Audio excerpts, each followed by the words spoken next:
So in April, I was in Washington, D.C. for the World Bank Spring Meetings, where after months of negotiations, President Jim Kim was able to announce a $13 billion capital increase for the institution.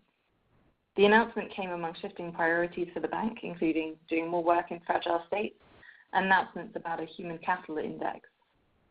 My colleague will post the top takeaway stories from the meetings now, and there's lots of coverage on Devex if you want to read more. But today we'll be discussing how these priorities stack up against World Bank pipeline projects and how they might be operationalized moving forward. We'll also talk about how the bank's most recent procurement reforms and its impacts on those that are looking to work with the bank. Finally, we'll cover best practices and answer your questions. Today I'm joined by two experts on World Bank procurement.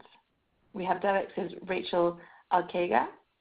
Raquel, I beg your pardon, leads Devex's development data team, which tracks and analyzes the funding, programs, and activities of financial institutions, philanthropic organizations, and corporations that operate at the intersection of business and global development. We also have Diomedes Berroa, who is a Panamanian lawyer and joined the World Bank Group in 2000. He has since held various positions, including the World Bank Procurement Coordinator in the Latin America, Europe, and Central Asian regions. Currently, Mr. Berroa is the lead procurement specialist at Operations, Policy, and Country Services Vice Presidency, which was responsible for drafting the new procurement framework.